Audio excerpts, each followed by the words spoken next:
لا إله إلا الله وحده لا شريك له وأشهد أن محمدا عبده ورسوله يا أيها الذين آمنوا اتقوا الله حق تقاته ولا تموتن إلا وأنتم مسلمون يا أيها الناس اتقوا ربكم الذي خلقكم من نفس واحدة وخلق منها زوجها وبث منهما رجالا كثيرا ونساء واتقوا الله الذي تساءلون به والأرحام إن الله كان عليكم رقيبا يا أيها الذين آمنوا اتقوا الله وقولوا قولا سديدا يصلح لكم أعمالكم ويغفر لكم ذنوبكم ومن يطع الله ورسوله فقد فاز فوزا عظيما أما بعد فإن أصدق الحديث كتاب الله وخير الهدي هدي محمد صلى الله عليه وسلم وشر الأمور محدثاتها وكل محدثة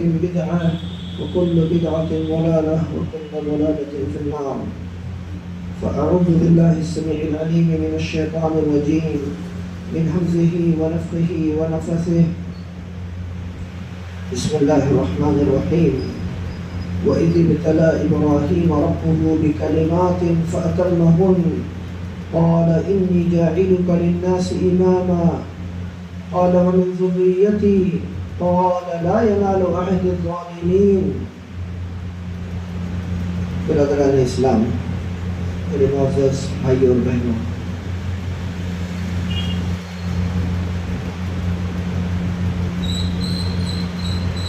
یہ جو ذی الحج کا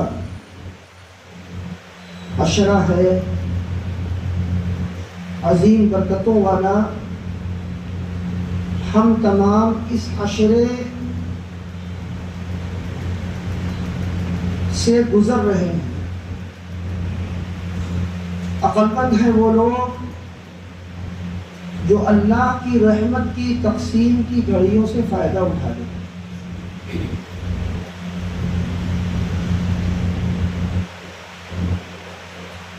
اور جو لوگ یہ سمجھتے ہیں کہ وہ تو ہر سال عید بقرعید آتی رہتی ہے،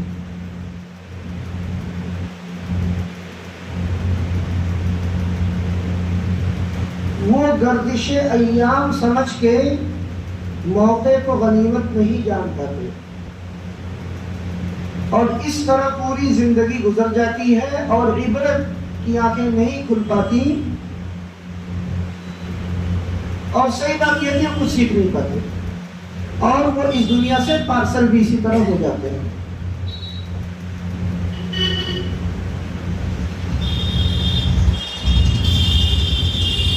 یہ ایام مسلمانوں کو ابراہیم علیہ السلام کی قربانیوں کی یاد دلاتے ہیں،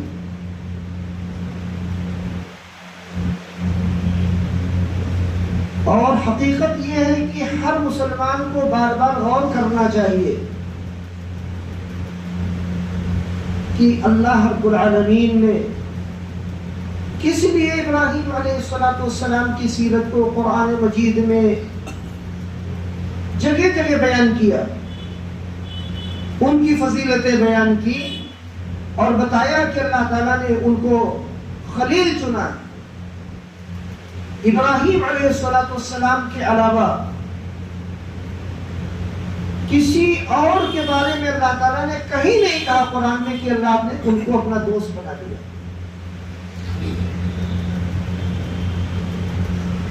اور پھر اللہ تعالیٰ نے بتایا کہ قد كانت لكم اسوة حسنة في ابراہیم والذین معه، یقیناً تم لوگوں کے لیے ابراہیم کی زندگی میں اور جو ان کے ساتھ تھے ان کی زندگی میں بہترین نمونہ ہے۔ تو ان کو اسوہ حسنہ اللہ نے کہا، اور اس کے بعد کہا وَمَن يَرْغَبُ عَن مِّلَّةِ إِبْرَاهِيمَ إِلَّا مَن سَفِهَ نَفْسَهُ، اور جو ابراہیم علیہ السلام کے طریقے سے اعراض کرے گا نہیں اعراض کر سکتا ہے مگر وہی قرآن کی تعبیر آپ دیکھیے کیا ہے. اردو زبان میں اس کے لیے ایسی تعبیر استعمال کی جاتی ہے جو بہت خراب تعبیر ہے. اردو میں کہتے ہیں عقل ماری گئی. پتہ یہ چلا کہ عقل کا مسئلہ بہت ٹیڑھا ہے. اگر آپ عقل کا استعمال نہیں کر رہے ہیں, یہ عقل آپ کو اچھی خاصی ٹھیک ٹھاک ہے, اس کے بعد بھی آپ نہیں استعمال کر رہے ہیں, آپ کا عقل ہے. عقل ہوتے ہوئے نہ استعمال کرنے کو قرآن کہتا ہے سفیہ.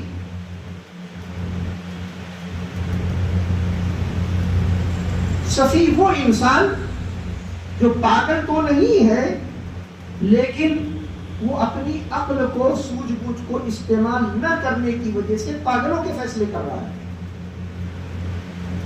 اس لیے اس کو سفیہ کہا گیا ہے. اس کو آپ لوگوں کی زبان میں پگلٹ کہا جاتا ہے. تو ابراہیم علیہ السلام کی جو سیرت ہے, ان کی زندگی میں جو عظیم پیغامات ہیں, ان سے جو انسان فائدہ نہیں اٹھاتا وہ اپنی عقل سے جا چکا ہے اور اس نے اپنے آپ کو تباہ و برباد کر لیا ہے. اللہ رب العالمین نے فرمایا اس آیت میں جو پہلے آپ کے سامنے پڑھی گئی کہ وَإِذِ ابْتَلَىٰ إِبْرَاهِيمَ رَبُّهُ بِكَلِمَاتٍ, اور جب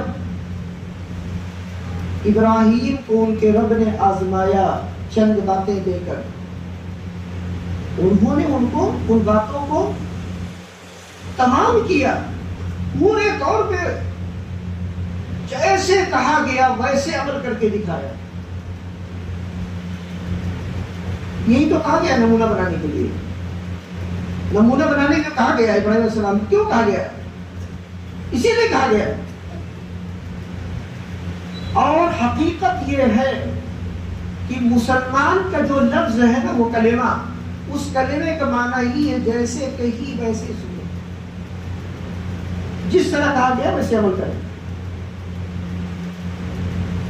مثال کے طور پر مسلمانوں کو بتایا گیا کہ جمعہ کا جو دن ہے وہ سال میں گرچہ ہر ہفتے آتا ہے نا, اس لیے مسلمانوں نے کیا کیا, اس کی اہمیت کو ختم کر دیا. اب دیکھیے لوگ خطبہ شروع ہونے کے بعد مسجد میں داخل ہو رہے ہیں, مطلب کیا ان لوگوں کے 10 منٹ پہلے نکلنے سے ان کی کمپنیاں لاک یا بلاک ہو جائیں گی؟ لیکن نہیں, شعور کی بات ہے. آپ کے اندر احساس جاگنا چاہیے کہ مجھے یہ کام کرنا تو آپ کر لیں گے.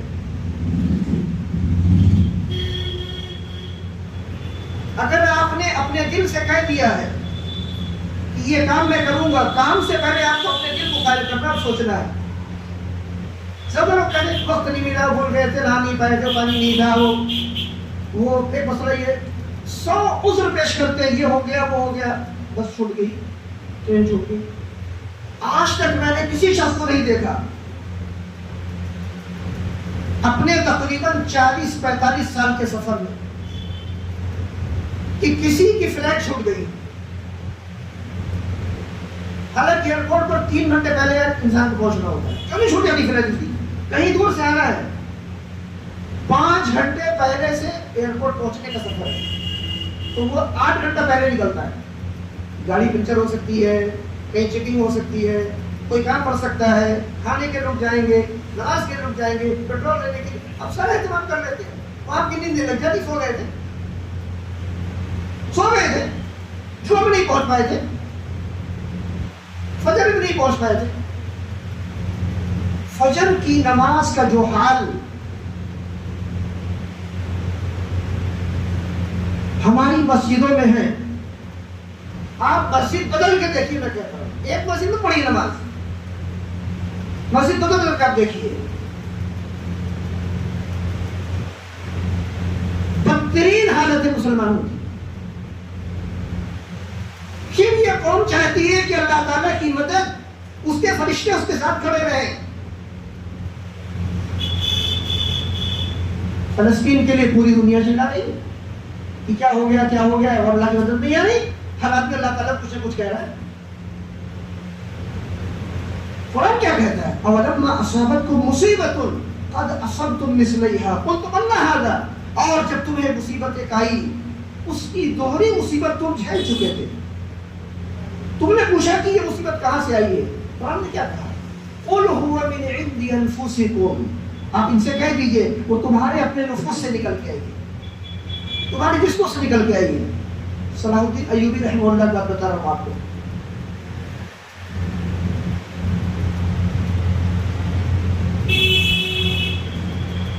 مسجد اقصی کے فتح کرنے سے پہلے حطین کی جنگ ہوئی، میدان حطین، اور اس جنگ میں اللہ تعالیٰ نے مسلمانوں کو شاندار کامیابی دی اور سارے نصرانی شکست کھا گئے، بھگ گئے۔ اس کے بعد پھر ایک جنگ کا ماحول بنا تھا، جنگ کھڑی ہوئی تھی، اور صلاح الدین ایوبی کہتے رہے، بندہ کہتا رہا دنیا سے چلا گیا، اور وہی قوم جو کل جنگ میں کھڑی تھی ان کے ساتھ کھڑے ہونے کو تیار نہیں ہوئی، اور وہ کہتے رہے ہم شکست کھا جائیں گے۔ فجر کی نماز کے وقت وہ نماز پڑھ کر کے جہاں مسلمانوں کے لشکر خیمے لگائے ہوئے تھے وہاں گزرے، اور ایک ایک خیمے کا دروازہ کھول کے آواز دے رہے تھے لوگوں کو، اور مسلمان سو رہے تھے بڑی گہری نیند میں۔ تو انہوں نے کیا کہا شکست یہاں سے آتی ہے، یہاں سے آتی ہے، اللہ ایسی قوم کی مدد نہیں کرتا جو اس کے احکام کی پیروی نہیں کرتا۔ اللہ کو ہماری ضرورت نہیں ہے، اس کی عبادت کے لیے فرشتے کافی ہیں، اور اس کی کوئی بھی عبادت نہ کرے اللہ کوئی نقصان نہیں۔ تو مسلمانوں کی مدد کیسے آئے گی؟ کیا مدد ہے بھائی؟ اتنی جگہ دنیا میں جنگیں بھی ہو گئی، آپ دیکھ رہے ہیں 20 سال میں 30 سال میں دیکھیے،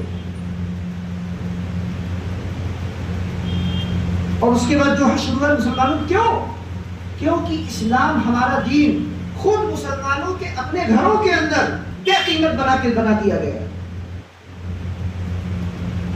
میں نے آپ کو جمعہ کی مثال دی، جمعہ کے خطبے کے بارے میں آپ لوگوں کو شرعی مسئلہ بار بار بتایا گیا، اس ممبر سے بتایا گیا، اور بھی سینکڑوں ممبروں سے بتایا گیا ہوگا کہ خطیب کے ممبر پر آنے سے پہلے جو مسجد میں آ گیا اس کا شمار جمعہ میں ہے، یہ وہ پڑھتا ہے، اور جو خطیب کے بعد آئے گا اس نے جمعہ نہیں پڑھا ہے، اس کا جمعہ نہیں ہوا۔ اس کے بعد بھی آپ مسجدوں میں جا کے دیکھیے، آدھی مسجد خطیب کے ممبر پر آنے سے پہلے تقریباً رہے گی، اور آدھی مسجد خطیب کے آنے کے بعد لوگ 1 2 3 4 گنتی پھر ہوتی ہے، 100 تک گنتے رہتے ہیں، اور بتایا گیا فرشتے لکھتے رہتے ہیں نا، دفتر میں ان کو دیا جاتا ہے۔ تو جو لوگ چلے آتے ہیں اذان کے بعد اور آ رہے ہیں، ان کا نام لکھا گیا جمعہ میں؟ نہیں لکھا گیا۔ یہ قوم کون سی ہے؟ یہ قوم کہتی ہے کہ فرشتوں کو بھیج کر جیسے اللہ تعالیٰ نے بدر والوں کی مدد کی، ہماری مدد کیوں نہیں کرتا ہے؟ اور اللہ نے قرآن میں کہا ہوا ہے فرشتوں سے تم دل مت لگاؤ، وَمَن نَّصْرُ إِلَّا مِنْ عِندِ اللَّهِ، نصرت اور غلبہ تو اللہ دیتا ہے، اس کے ہاتھ میں، فرشتوں کی مدد سے تمہارا غلبہ نہیں ہوتا ہے، میں جسے غالب کرتا ہوں وہ جنگ جیتتا ہے۔ جگہ جگہ قرآن میں إِن يَنصُرْكُمُ اللَّهُ فَلَا غَالِبَ لَكُمْ، اگر اللہ تمہاری مدد کرے تو تم پر غالب آنے والا کوئی نہیں۔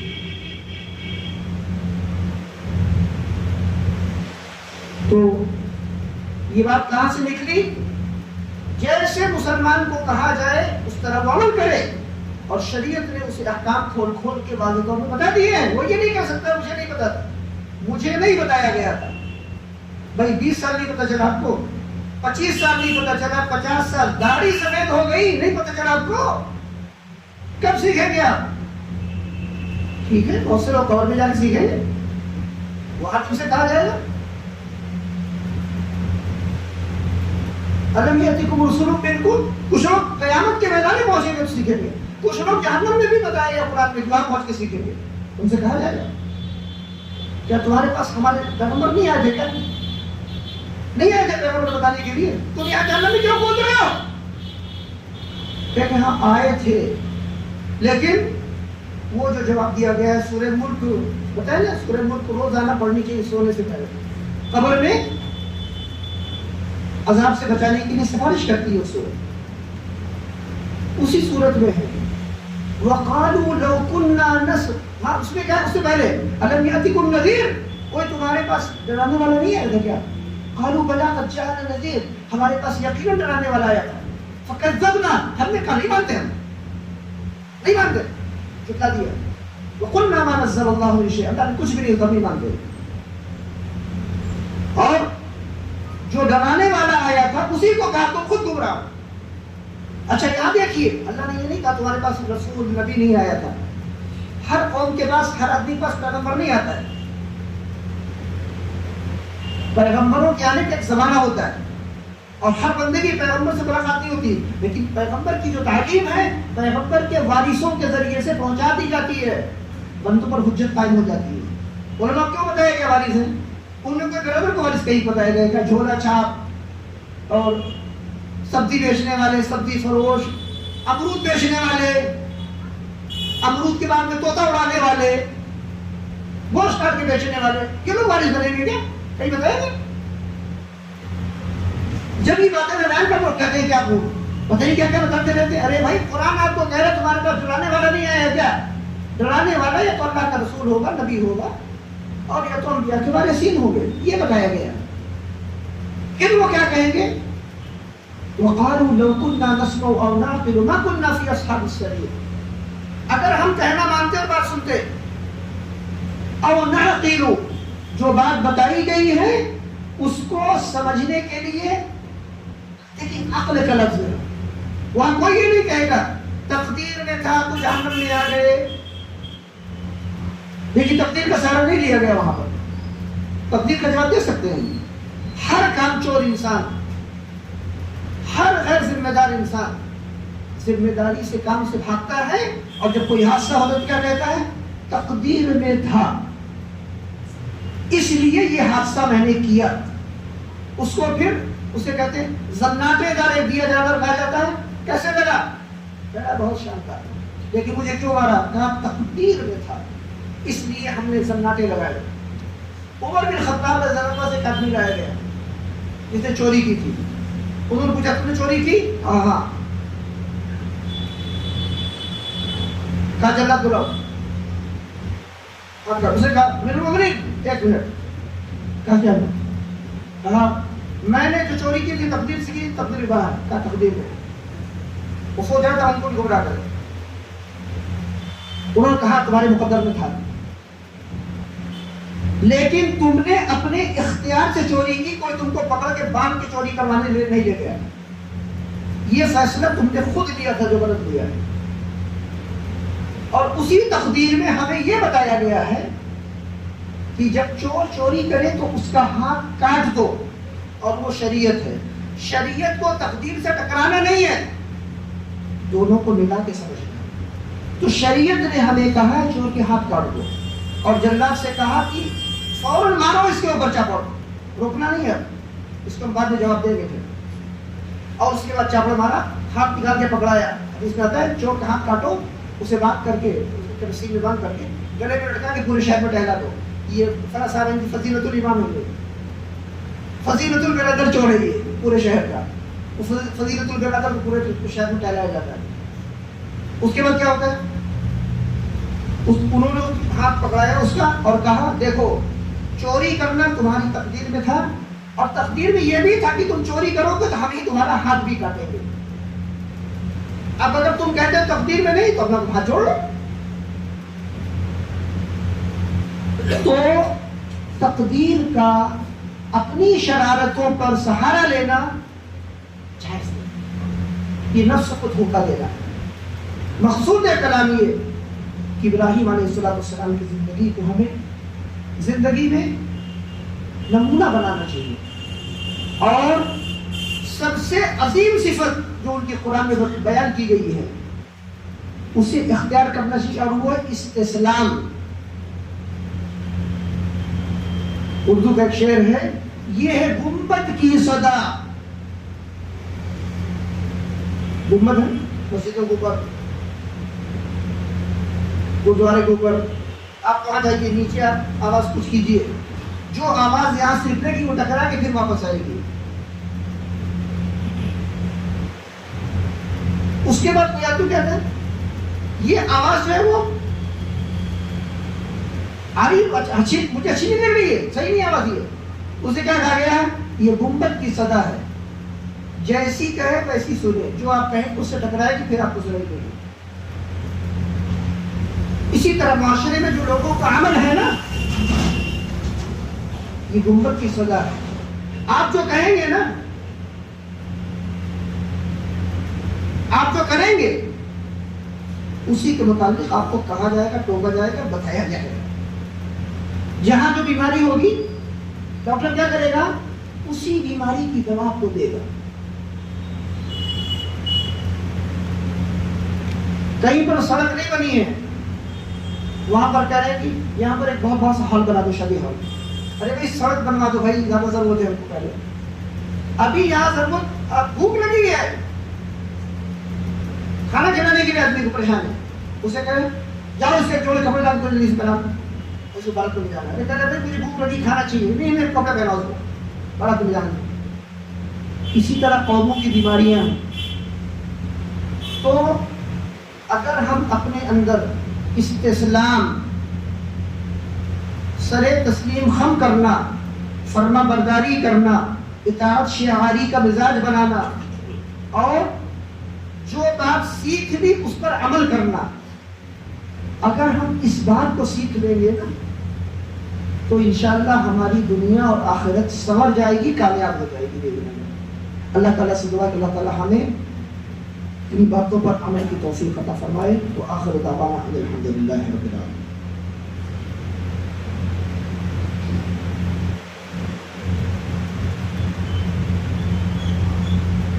الحمدللہ والصلاة والسلام علی رسول اللہ وعلی آلہ وصحبہ ومن والاه وبعد.